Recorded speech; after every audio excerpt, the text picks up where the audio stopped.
Junior college, IIT, JEE, NEET academy, seat guarantee program. ఆయన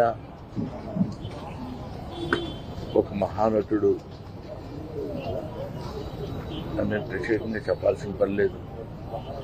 ఒక దశకంలో నేను, కోట శ్రీనివాసరావు, బాబు మోహన్, మేము ముగ్గురం ప్రతి సినిమాలో ఉండేవాళ్ళం. రోజుకు 18-20 గంటలు పనిచేసేవాళ్ళం. ప్రతి లాస్ట్ 40 years 4 decades-గా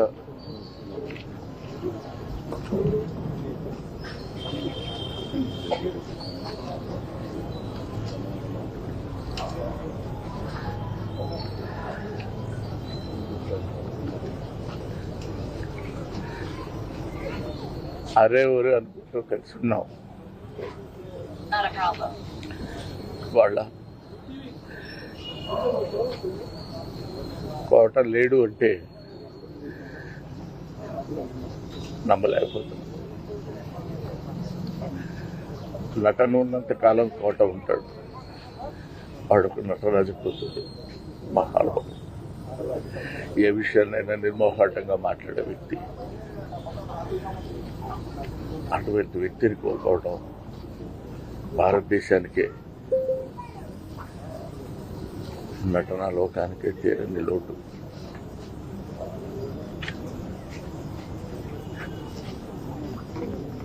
కోటగారు అని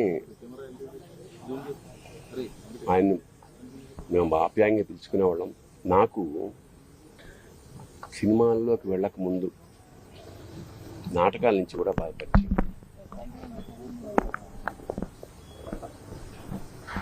ఆయనతో కలిసి నాటకాలు వేసిన వాడిని నేను. చాలా అంటే ఒక కమిట్మెంట్ తోటి తపన ఉండేది విపరీతంగా. అంటే సినిమా యాక్టర్ అవుదాం అని ఎప్పుడు అనుకోలేదు. బట్ నాటకాల్లో బ్యాంక్లో పనిచేస్తున్నప్పుడు ఒక మధ్యతరగతి ఇంట్లోంచి బయలుదేరిన అతని ప్రయాణం అంచెలంచెలుగా one of the best villains of Telugu industry. సరే, మామూలుగా సరదాగా మాట్లాడుకునే వాళ్ళు. కోటగారి నేచర్ ప్రకారం మాట కటువుగా ఉండేది.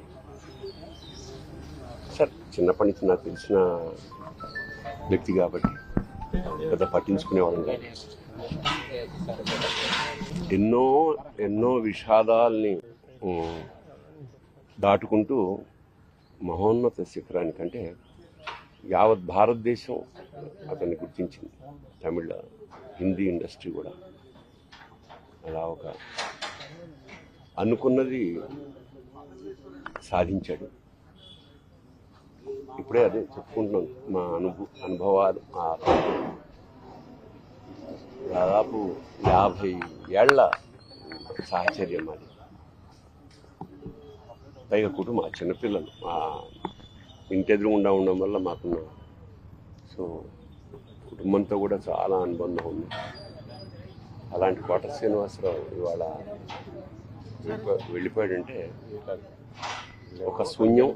కోట శ్రీనివాసరావు గారి స్థానం మాత్రం ఇంకెవరు పూరించలేరు, అది సత్యం.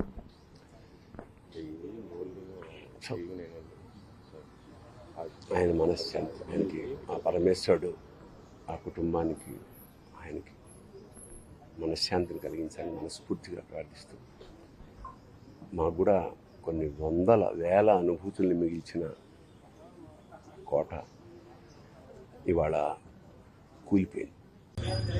అలాంటి కోట శ్రీనివాసరావు ఇవాళ వెళ్ళిపోయాడంటే ఒక శూన్యం. కోట శ్రీనివాసరావు గారి స్థానం మాత్రం ఇంకెవరు పూరించలేరు, అది సత్యం.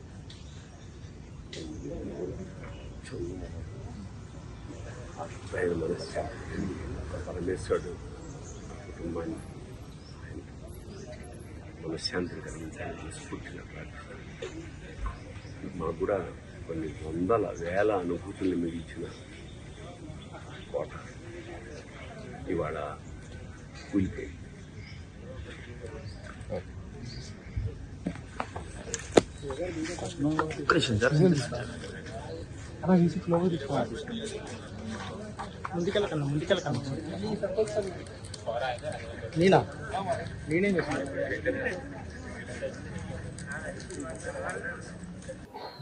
వినోదం, దేవుడు ఇలాంటి సినిమాలు ఒక సీన్ ఇచ్చి ఇంప్రవైజ్ చేయాలంటే సీన్లో విషయం లేకపోయినా కూడా అతను ఎంత బాగా ఇంప్రవైజ్ చేస్తారు, సీన్ పనిచేస్తాడంటే అలాంటి నటులు వేల మీద ఎక్కువ కోటబాబు దగ్గర నుంచి నాలాంటి ఆర్టిస్టులు చాలా నేర్చుకున్నాం. ఎప్పుడు చూడాలనిపించిన రారా ఒక్కనే ఉన్నాను ఇంట్లో బోర్ కొడుతుంది. ఈ మధ్యన కూడా వచ్చాలే నేను చాలాసార్లు. లాస్ట్లో కొంచెం మనిషి చిక్కినా కూడా వాయిస్లో మాత్రం ఏమాత్రం బేస్ తగ్గలే, గట్టిగానే మాట్లాడుతుండేవాడు. అది ఇది అడుగుతుండేవాడు, ఏమి షూటింగ్ జరుగుతున్నారో అడుగుతుండేవాడు. ఎరా నన్ను మర్చిపోయారా ఇండస్ట్రీ అని అడుగుతుండేవాడు. నాకు వయసులో నాకన్నా పెద్ద అయినా కూడా చాలా మీ ఇద్దరు స్నేహితుల్లో ఉండేవాళ్ళం. నేను ఎప్పుడు బాబు అని పిలిచేవాడిని, నన్ను రాజా అనిపిస్తాడు. అతన్ని లేని లోటు తీర్చలేనిది. కొన్ని అతను చల్లగా ఉండాలని దేవుని సార్.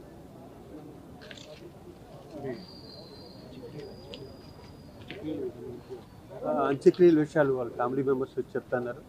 ఎందుకంటే కోట శంకరరావు గారు ట్రైన్లో ఉన్నారు, అక్కడ అరుణాచల్ నుంచి ఎక్కడి నుంచి వస్తున్నారు. వాళ్ళ ఫ్యామిలీ మెంబర్స్ అందరూ డిసైడ్ చేసుకున్నాక చెప్తారు. ఈరోజే ఉంటుంది అనుకుంటున్నాను. నిజంగా ప్రస్తుతం ఉన్నటువంటి సమాజం దేనికి ప్రయారిటీ ఇస్తుంది? ఆర్థిక సంబంధాల చుట్టూ మాత్రమే తిరుగుతోంది. మళ్ళీ ఎన్నికలంగానే చాలా విరక్తి కలుగుతున్నాం. మంచి అనిపిస్తుంది కదా, లేడీస్ కూడా ఛాలెంజింగ్ జాబ్స్ చేసినప్పుడు చాలా బాగుంటది. ట్రాఫిక్ అసిస్టెంట్స్ గా నియమించిన ట్రాన్స్జెండర్స్ అందరితో సాల్యూట్ చేయించుకుంటున్నారు. ఫుడ్ డెలివరీ ఇవ్వటానికి వెళ్ళినటువంటి డెలివరీ బాయ్ అనిల్ పై కళ్ళ ముందు